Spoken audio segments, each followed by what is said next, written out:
পঞ্চায়েত প্রধানদের মধুমাস শেষ।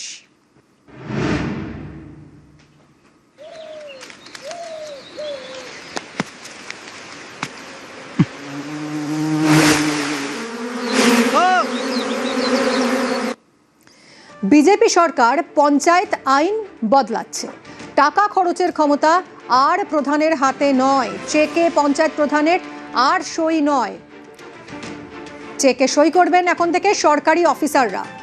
আবির আমার সহকর্মীর সঙ্গে আরো কথা বলবো। আবির, ভুরি ভুরি অভিযোগ উঠেছে এই টাকা নয় ছয় নিয়ে পঞ্চায়েতগুলোয়, আর এবার সিগনেটারি অথরিটি আর থাকছে না পঞ্চায়েত প্রধানের হাতে, অর্থাৎ দুর্নীতিতে জিরো টলারেন্স তো একেই বলে।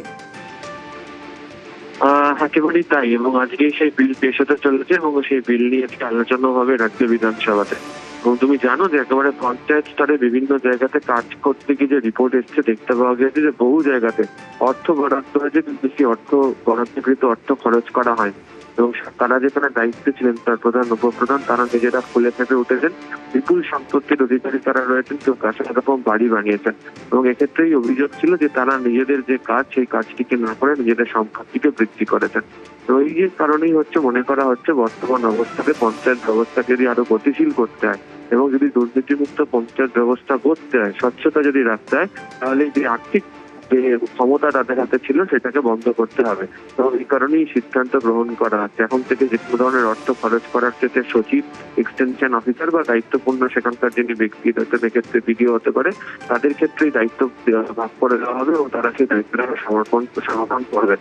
এক্ষেত্রে যদি পঞ্চায়েত প্রধান বা উপপ্রধান তাদের উপস্থিতি যদি না থাকে, সেক্ষেত্রেও সিদ্ধান্ত নিতে চলেছে রাজ্য সরকার এই বিলের মধ্যে দিয়ে। যদি 15 দিন পঞ্চায়েতের প্রধান বা উপপ্রধান যদি অনুপস্থিত থেকে থাকেন, তাহলে সেক্ষেত্রে অ্যাডমিনিস্ট্রেটর, যদি 2 মাস ধরে বৈঠক না করে থাকেন, তাহলে কোনো সিনিয়র কাউকে দায়িত্ব দেওয়া ওই সদস্যদের মধ্যে, বা এক্ষেত্রে দাঁড়িয়ে সচিব তিনি বৈঠক ডাকতে পারেন এবং এক্ষেত্রে এক্সটেনশন অফিসার তার সঙ্গে থাকবেন। তাহলে সবথেকে পঞ্চায়েত ব্যবস্থাকে দুর্নীতিমুক্ত করে এগোনোর লক্ষ্য আরো গতিশীল করা এবং এই আর্থিক যে স্বচ্ছতা সেটাকে নিয়ে আসার চেষ্টা রাজ্য সরকার এই বিলের মধ্যে দিয়ে করছে।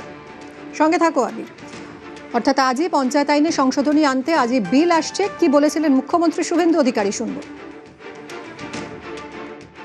80% গ্রাম পঞ্চায়েত, পঞ্চায়েত সমিতি, জেলা পরিষদ, পুরসভা পালিয়ে বেড়াচ্ছেন, অফিস করছেন না। পলাতক পঞ্চায়েত প্রধান, জেলা পরিষদ এদেরকে শোকজ করতে। এরা যদি অবিলম্বে নিয়ম মেনে আধিকারিকদের সঙ্গে সহযোগিতা না করেন, যে ব্যবস্থা আইনে বলা আছে সেই ব্যবস্থা নিয়ে দ্রুত ফান্ড খরচ করতে হবে, ডিপিআর জমা দিতে হবে, টেন্ডার প্রসেস চালু করতে হবে। পৌরসভা, কর্পোরেশন, পঞ্চায়েত, জিটিএ চুরি চামারি যারা করেছেন থানায় গিয়ে আত্মসমর্পণ করুন। যেতে পাচ্ছেন না, কাটমানির টাকা ফেরত দেওয়ার ভয়ে প্রয়োজন হলে পদত্যাগ করে দিন, পাবলিক ফেস করতে পারছেন না। কিন্তু এই ধরনের নিরুদ্দেশ হয়ে যাবেন না। বিজেপি সরকার পঞ্চায়েত আইন বদলাচ্ছে। টাকা খরচের ক্ষমতা আর পঞ্চায়েত প্রধানদের হাতে থাকবে না। চেকে পঞ্চায়েত প্রধানরা আর সই করতে পারবেন না, চেকে সই করবেন এখন থেকে সরকারি অফিসাররা। টাকা খরচের নির্দেশে সরকারি অফিসারের সই হবে বাধ্যতামূলক। পঞ্চায়েত আইনে এই সংশোধনী আনতে আজই বিল আসছে বিধানসভায়। পঞ্চায়েত বিলের যে সংশোধনী আনা হচ্ছে সেটা ব্যাকডোর পলিটিক্স, ঘুরপথে তৃণমূল পরিচালিত বা আজকের দিনের বিরোধী যারা আছে তাদের পরিচালিত পঞ্চায়েতগুলি দখল করার চেষ্টা করছে ভারতীয় জনতা পার্টি। কি লিখেছেন? যদি প্রধান উপপ্রধান অ্যাভেলেবেল না হয় তাহলে অফিসার বসিয়ে কাজ হবে, গোটাটা টেক ওভার করে নেওয়া হবে। এইসব আরে আপনারা তো আসতে দিচ্ছেন না, তাদেরকে ভয়ে দেখিয়ে চাপ দিয়ে আসতে দিচ্ছেন না, আর এখানে বিল আনছেন, ঢুকলে মারামারি করছেন, থ্রেট করছেন, গায়ে হাত দিচ্ছেন, হুমকি দিচ্ছেন, আর পুলিশকে নামিয়েছেন এই কাজে। আমরা তীব্র বিরোধিতা করছি। পার্টি অবস্থানগতভাবে ক্ষমতা বিকেন্দ্রীকরণের পক্ষে, রাজনৈতিক ক্ষমতাই হোক, প্রশাসনিক ক্ষমতাই হোক বা অর্থনৈতিক ক্ষমতাই হোক। ত্রিস্তর পঞ্চায়েত ব্যবস্থার লক্ষ্য একটাই, সেটা হচ্ছে ক্ষমতা বিকেন্দ্রীকরণ। সেই ক্ষমতা যদি কারোর কাছে কুক্ষিগত হয়ে যায়, তাহলে সার্বিকভাবে গান্ধীজির স্বপ্ন বা পঞ্চায়েত ব্যবস্থার স্বপ্ন বা রাজীব গান্ধী যেটাকে আইন করেছিলেন, কোনোটাই প্রাসঙ্গিক থাকতে পারে না। তো সে কারণেই সরকার এই সিদ্ধান্ত নিয়েছে এবং আমরাও এটা চাই। দুর্নীতিকে যেভাবে হোক বন্ধ করতে হবে, তৃণমূল স্তরেও করতে হবে, ওপরেও করতে হবে। পঞ্চায়েত আইনে বদল আনছে বিজেপি সরকার, কিন্তু কেন এই বদল আনা হচ্ছে? জনপ্রতিনিধিদের দুর্নীতি রোখা উদ্দেশ্য। পঞ্চায়েতের কাজ যাতে থমকে না যায়, যাতে পঞ্চায়েত প্রধান না থাকলে কাজ থমকে না থাকে, সেটাই উদ্দেশ্য। কাজ পরিষেবা পেতে যেন কোনো রকম অসুবিধা না হয়, এই উদ্দেশ্যেই আইন আনা হচ্ছে বদল। পঞ্চায়েত আইন বদলের এগুলোই মূল কারণ।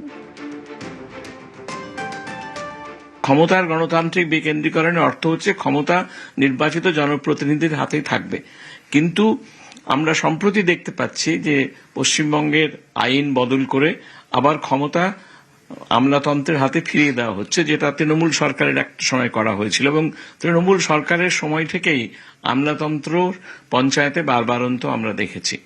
দুর্নীতি আমলাতন্ত্র করে না, দুর্নীতি জনগণেরাই করেন, এরকম কোনো তথ্য প্রমাণ আমাদের হাতে নেই। দুর্নীতি আমলাতন্ত্রের মধ্যেও আছে, দুর্নীতি নির্বাচিত প্রতিনিধিদের মধ্যেও আছে। সুতরাং দুর্নীতি বন্ধ হয়ে যাবে এরকম মনে করার কোনো কারণ নেই। ব্যক্তিগত বিশ্বাস হচ্ছে এটা অত্যন্ত সাম্প্রতিক প্রয়োজনের স্বার্থে সরকারকে এরকম একটা ব্যবস্থা নিতে হয়েছে, কিন্তু সরকার যদি এই ব্যবস্থা চালিয়ে যেতে চান অনন্তকাল ধরে, তাহলে কিন্তু আমলাতন্ত্রীকরণ হবে, যেটা গণতন্ত্রের স্বাস্থ্যের পক্ষে ভালো নয়। যারা পার্মানেন্ট এমপ্লয়ি, তারা যেহেতু দীর্ঘদিন চাকরি করবে এবং পরে পেনশন পাবে, তারা কেউ রিস্ক নেবে না একটা ছোটোখাটো একটা দুপাই সাইড ইনকাম করার জন্য যে ধরা পড়ার ভয় থাকে। সুতরাং স্বাভাবিকভাবে একটা আস্থা রাখা যায় যে আর্থিক স্বচ্ছতা আরও বাড়বে। এই সম্ভাবনা নিঃসন্দেহে অনেক বেটার হবে যে আর্থিক স্বচ্ছতা। ইনফ্যাক্ট বহু জায়গাতেই, ভারতবর্ষের সব জায়গাতেই বোধহয় জনপ্রতিনিধিদের সই করার এবং আর্থিক সংস্থান করার কিন্তু নেই। সেই মডেলটাই পশ্চিমবঙ্গ মেনে নিল। যে জনপ্রতিনিধি অবশ্যই কোন প্রকল্প হবে সেটা ঠিক করবেন, অর্থাৎ ধরুন A to B এর একটা রাস্তা আছে, B to C এর আরেকটা রাস্তা আছে, কোন রাস্তাটা করা হবে সেটা নিশ্চয়ই জনপ্রতিনিধি বা গ্রাম সভায় ঠিক হবে। কিন্তু একবার যখন ঠিক হয়ে গেল B to C রাস্তাটাই হবে, সেটার টেন্ডার কি হবে, সেটার বরাত কে পাবে, সেটার বিল কি হবে, সেটা অফিসাররা নিয়ম কানুন মেনে করবেন। আমি বলবো খুবই ভালো হয়েছে সিস্টেমটা। রাজ্যে পঞ্চায়েতের কাজে আরো গতি আনা এবং বিভিন্ন পঞ্চায়েতগুলিতে যে ধরনের দুর্নীতির অভিযোগ জমা পড়ছে, সেই সমস্ত দুর্নীতির তদন্তের পরিপ্রেক্ষিতে দাঁড়িয়ে রাজ্য সরকারের তরফ থেকে নয়া বিল আসতে চলেছে। শনিবার দিনকে রাজ্য সরকারের তরফ থেকে যে বিল পেশ হতে চলেছে, সেই বিলের তারা নাম দিয়েছেন the West Bengal panchayat second amendment bill 2026 এবং ইতিমধ্যে বিলের কপি যারা রাজ্য বিধানসভার যারা সদস্যরা রয়েছেন তাদের হাতে দিয়ে দেওয়া হয়েছে। এই বিলের ক্ষেত্রে কতগুলি বিষয় অত্যন্ত গুরুত্বপূর্ণ। বিলের একটি অংশে তারা উল্লেখ করেছেন, যদি কোনো গ্রাম পঞ্চায়েতের প্রধান বা উপপ্রধান 15 দিনের বেশি অনুপস্থিত থাকেন এবং যদি কোনো সদস্য সেখানে দায়িত্ব নিতে রাজি না হন, তাহলে 30 দিনের জন্য অ্যাডমিনিস্ট্রেটর সেখানে নিয়োগ করা হবে। দ্বিতীয়ত, এই বিলের অপর একটি গুরুত্বপূর্ণ অধ্যায় হিসাবে উল্লেখ করা হয়েছে যে প্রধান এবং উপপ্রধানের অনুপস্থিতিতে যদি টানা 2 মাস পঞ্চায়েত নিয়ে যদি কোনো ধরনের বৈঠক না হয়ে থাকে, তাহলে রাজ্য সরকারের তরফ থেকে সেখানে এক্সটেনশন অফিসার এবং এক্সিকিউটিভ অ্যাসিস্ট্যান্ট তাদেরকে দায়িত্ব দেওয়া হবে, যারা পর্যবেক্ষক হিসাবে ওই পঞ্চায়েতের যে কাজ তারা সামলাবেন। গত কয়েক বছর ধরে অভিযোগ উঠেছে পঞ্চায়েতের ক্ষেত্রে আর্থিক ক্ষেত্রে নানা ধরনের দুর্নীতি হয়েছেন। যারা প্রধান উপপ্রধান বা সদস্যরা রয়েছেন তারাই গোটা ঘটনাগুলির সঙ্গে জড়িত, এমন অভিযোগও ভুরি ভুরি জমা পড়েছিল। এবং এরই পরিপ্রেক্ষিতে দাঁড়িয়ে নয়া বিলের ক্ষেত্রে যে আইন রাখা হচ্ছে বা সংস্থান রাখা হচ্ছে, সেখানে তারা উল্লেখ করছেন যে আর্থিক ক্ষমতা সম্পর্কে গুরুত্বপূর্ণ সিদ্ধান্ত, বিশেষত গ্রাম পঞ্চায়েত তহবিল থেকে অর্থ প্রদানের আদেশ যেটা থাকবে, সেটা হচ্ছে এক্সিকিউটিভ অ্যাসিস্ট্যান্টদের যে স্বাক্ষর, সেটা বাধ্যতামূলক করা হয়েছে। এমনকি এই বিলে উল্লেখ করা হয়েছে যে এক্সিকিউটিভ অ্যাসিস্ট্যান্ট এবং সচিব তারা যৌথভাবে স্বাক্ষর করবেন এবং প্রত্যেক মাসের যে আয় ব্যয়ের হিসেব রয়েছে, সেই আয় ব্যয়ের হিসেব বিডিওর কাছে যেটা জমা পড়ে, সেই দায়িত্বটাও নিতে হবে এক্সিকিউটিভ অ্যাসিস্ট্যান্টকে। রাজ্য সরকার মনে করছে বিগত কয়েক বছর ধরে পঞ্চায়েতের বিভিন্ন ক্ষেত্রে বহু ধরনের দুর্নীতি হয়েছে এবং একাধিক পঞ্চায়েতকে তারা বলছেন যে দুর্নীতির আঁতুড়ঘর হয়ে রয়ে গিয়েছে। ফলে পঞ্চায়েতের কাজে যদি গতিশীল করতে হয় এবং পঞ্চায়েতকে যদি দুর্নীতি মুক্ত করতে হয়, তাহলে এই নয়া আইনকে সঙ্গী করেই তাদেরকে করতে হবে এবং সে কারণেই রাজ্য সরকারের তরফ থেকেই নয়া বিল আনার সিদ্ধান্ত। ক্যামেরা অসিত দাসের সাথে আবির ঘোষাল, নিউজ 18 বাংলা, কলকাতা। সরকার পঞ্চায়েত আইন বদলাতে চলেছে। আদালতে কি এর বিরুদ্ধে মামলা হতে পারে? মামলা যে কেউ করতে পারেন, কিন্তু রাজ্য সরকার পঞ্চায়েত আইনে যে বদলগুলো আনছে সেগুলো কি সংবিধান সম্মত? কি রয়েছে সংবিধানে? সংবিধানের অনুচ্ছেদ 243-এ পঞ্চায়েতি শাসন ব্যবস্থার বিধিগুলি লেখা রয়েছে। আমরা খুঁটিয়ে দেখেছি, অনুচ্ছেদ 243-এ কোথাও কোনো নির্দিষ্ট পদাধিকারীর হাতে আর্থিক ক্ষমতা দেওয়ার কথা বলা নেই। অনুচ্ছেদ 243-এ পঞ্চায়েতকে প্রতিষ্ঠান হিসেবে ক্ষমতা দেওয়া হয়েছে, কোনো ব্যক্তিকে নয়। অনুচ্ছেদ 243 সচেতনভাবেই পঞ্চায়েত গঠনের বিষয় রাজ্যের আইনের উপর ছেড়েছে। পশ্চিমবঙ্গ ছাড়া অন্য রাজ্যগুলিকেও যে পঞ্চায়েত ব্যবস্থা প্রচলিত রয়েছে অন্য রাজ্যগুলিতেও, সেখানেও কোথাও নির্বাচিত জনপ্রতিনিধির হাতে আর্থিক ক্ষমতা দেওয়া নেই। কেরল পঞ্চায়েতে প্রস্তাব পাসের মাধ্যমে আর্থিক অনুমোদন হয়, ব্যক্তি বিশেষের ক্ষমতা নেই। কর্ণাটক পঞ্চায়েত উন্নয়ন আধিকারিকের হাতেই পঞ্চায়েত পরিচালনার হ্রাস। মহারাষ্ট্র গ্রাম সেবক বা রাজ্য নিযুক্ত আধিকারিক পঞ্চায়েত পরিচালনা করেন। অন্য রাজ্যগুলোতেও সচরাচর রাজ্য নিযুক্ত আমলা বা আধিকারিকই পঞ্চায়েত পরিচালনা করেন।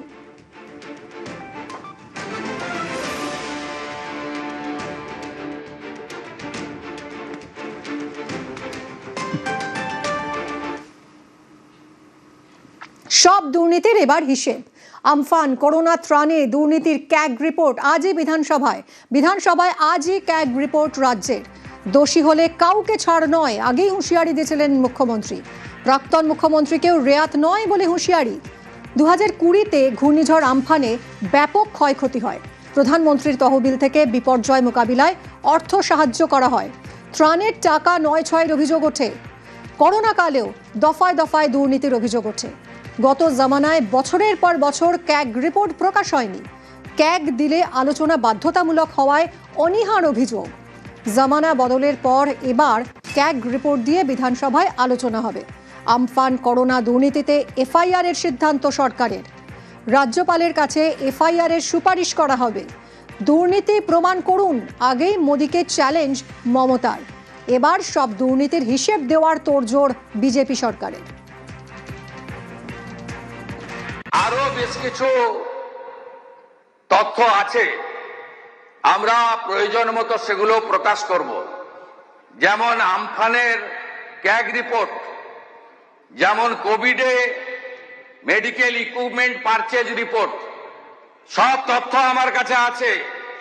তথ্য আমি বের করেছি, পাবলিক ডোমেনে আসা উচিত, বিধানসভার টেবিলে আসা উচিত, এবং আপনারা যা যা ধ্বংস এখানে করে গেছেন এটা পশ্চিমবঙ্গের লোককে জানানোর দায়িত্ব আমাদের সকলের। আমরা সে কাজটা করব। এখন আবার দেখছি কোভিড নিয়ে তদন্ত করুন। আমি চাই নরেন্দ্র মোদী আগে ফাঁসবে, আমরা নই। আমরা তখন চিফ মিনিস্টার ছিলাম, ভিডিও কনফারেন্স করে একটা কোম্পানির নাম ব্র্যাকেট করে গোল করে এখান থেকে এই কোম্পানি থেকে কোভিডের ইনজেকশন নিতে হবে, এটা যিনি বলেছিলেন তার নাম ভারতবর্ষের প্রধানমন্ত্রী মোদীজি। মামলার চক্রবহে অভিষেক বন্দ্যোপাধ্যায়। তৃণমূল সাংসদের বিরুদ্ধে নতুন এফআইআর। পার্টি অফিস ভাঙা নিয়ে হুমকি দেওয়ার অভিযোগে এবার মামলা রুজু।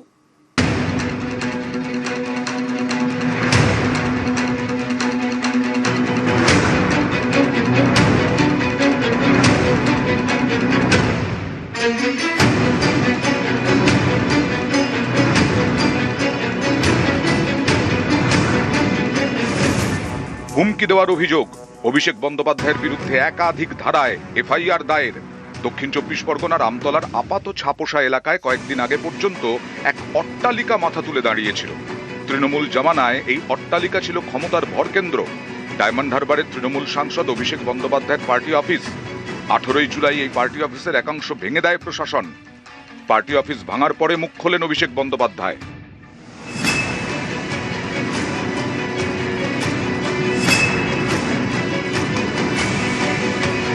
একতলা দুতলা বুলডোজার দিয়ে প্রায় ভেঙে গুড়িয়ে দেওয়া হয়েছে। গেরুয়া ভেট্টি মাথায় বেঁধে, গেরুয়া উত্তরীয় পরে, মুখ ঢেকে সেই পার্টি অফিসে ঢুকে তাণ্ডব লীলা চালিয়েছে। প্রত্যেক ক্রিয়া সমান এবং বিপরীত প্রতিক্রিয়া আছে, এটা বিজেপির নেতারা যেন ভুলে না যায়। আর ঈশ্বর সৃষ্টিকর্তা সর্বশক্তিমানের আশীর্বাদে যদি বেঁচে থাকি, ওই যে বললাম যে আইনের যে ধারায় আপনারা এই অত্যাচারগুলো করেছেন, একই আইনের একই ধারায় 31-এ ফিরিয়ে দেবো সুদ সমেত। কথা দিয়ে গেলাম।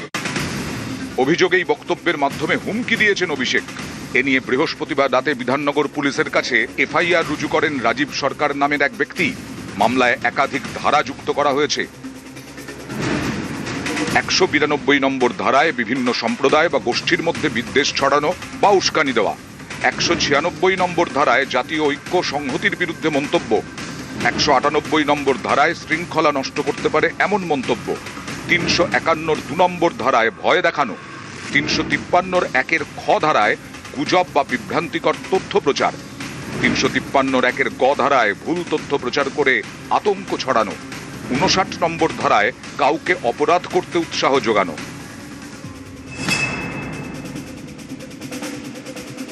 আমাকে রাস্তায় ফেলে মার্চ মেরে গেছে, সবই তো পুলিশের কাছে বাগুড়ি থানায় কমপ্লেন রয়েছে। উনি রক্ষা কবচ নিচ্ছেন একদিকে আদালত থেকে, আরেকদিকে রক্ষা কবচ নিয়েই উনি পরবর্তীকালে উনি মানে সাধারণ মানুষদেরকে হুমকি দিচ্ছেন। একজন রক্ষা কবচ পাওয়া একজন অভিযুক্ত, তিনি ভুলে গেছেন যে তিনি অভিযুক্ত এখনো অবধি। প্রচ্ছন্ন হুমকি আমাদেরও আছে, কারণ আমি ফার্স্ট মামলাটা করেছিলাম একজন পিটিশনার হিসেবে। আমি তো আমার নিজের নিরাপত্তা চাইবই। যদিও আমরা ভবিষ্যতে মদন মিত্রকে আমরা এই কেসে সাক্ষী করার জন্য আবেদন করব। মদন মিত্র নিজের ফেসবুক প্রোফাইলে উনি স্বীকার করে নিয়েছেন যে অভিষেক ব্যানার্জি একজন ক্রিমিনাল। তাই মদন মিত্রকে অবিলম্বে সাক্ষী হিসেবে ডেকে তাকে মানে জিজ্ঞাসাবাদ করাটা অত্যন্ত জরুরি। এছাড়াও অভিষেক বন্দ্যোপাধ্যায়ের বিরুদ্ধে একের পর এক মামলা।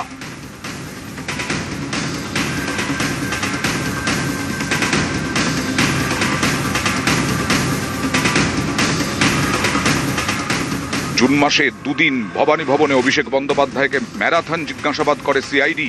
বিধায়কদের সই জালিয়াতির অভিযোগের তদন্তে প্রাথমিক নিয়োগ দুর্নীতি মামলাতেও ইডির স্ক্যানারে অভিষেক বন্দ্যোপাধ্যায়। রাজ্য তোলপাড় হয়েছে শিক্ষক নিয়োগ দুর্নীতিকে ঘিরে। যে দুর্নীতিতে নাম জড়িয়েছে তৃণমূলের তাবড় নেতা মন্ত্রীদের, জেলে যেতে হয়েছে প্রাক্তন শিক্ষামন্ত্রীকে, সেই মামলাতেই ইডির স্ক্যানারে তৃণমূল সাংসদ অভিষেক বন্দ্যোপাধ্যায়। ভোটের আগে চড়া সুর, মঞ্চে দাঁড়িয়ে ডায়লগ, ভোটের পরে সেই ডায়লগেই বিপাকে। ডিজে মন্তব্যের জেরে অভিষেক বন্দ্যোপাধ্যায়ের নামে মামলা। এই মামলায় কণ্ঠস্বরের নমুনাও দেন অভিষেক। আমফানের ত্রাণ দুর্নীতিতেও নাম জড়িয়েছে ডায়মন্ড হারবারের তৃণমূল সাংসদের। অভিষেক বন্দ্যোপাধ্যায়ের সেবাশ্রয় ক্যাম্প নিয়ে ভুরি ভুরি অভিযোগ। এই সেবাশ্রয় নিয়ে অভিষেক বন্দ্যোপাধ্যায়ের বিরুদ্ধে মামলা দায়ের হয়েছে। মামলার তালিকায় নয়া সংযোজন, পার্টি অফিস ভাঙা নিয়ে হুমকি। অনুপ চক্রবর্তী, নিউজ 18 বাংলা। ট্রাক চালকের থেকে 22,000 টাকা তোলা আদায়ের চেষ্টা, টাকা না দেওয়ায় হেনস্থা। অভিযোগ পেয়েই মুখ্যমন্ত্রীর কড়া পদক্ষেপ, সাসপেন্ড মোটর ভেহিকল ডিপার্টমেন্টের 2 ইন্সপেক্টর।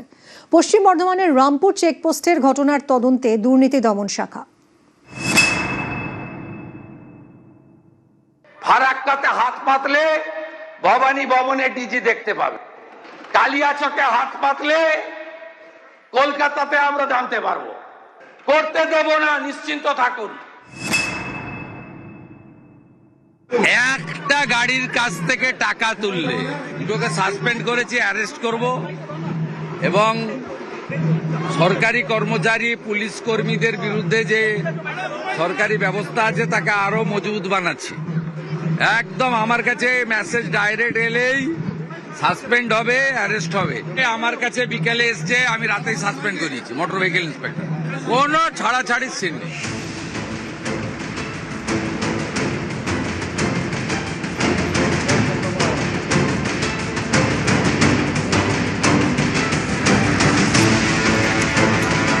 পালাবদলের পশ্চিমবঙ্গে দুর্নীতিতে জিরো টলারেন্স বারবার স্পষ্ট করেছেন মুখ্যমন্ত্রী শুভেন্দু অধিকারী। এবার অভিযোগ পেয়ে কড়া পদক্ষেপ। ঘটনার সূত্রপাত কয়েকদিন আগে পশ্চিম বর্ধমানের কুলটি থানা এলাকা দিয়ে গিয়েছে 19 নম্বর জাতীয় সড়ক। এখানেই রামপুর চেকপোস্ট। অভিযোগ, রাতের হাইওয়েতে একটি ট্রাক থামান মোটর ভেহিকল ডিপার্টমেন্টের 2 অফিসার। চালকের থেকে 22,000 টাকা তোলা চান, তা দিতে না চাওয়ায় হেনস্থা করা হয় বলে অভিযোগ।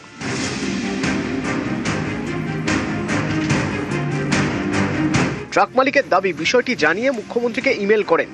এরপরেই পদক্ষেপ, সাসপেন্ড করা হয় মোটর ভেহিকলের 2 इंस्पेक्टर।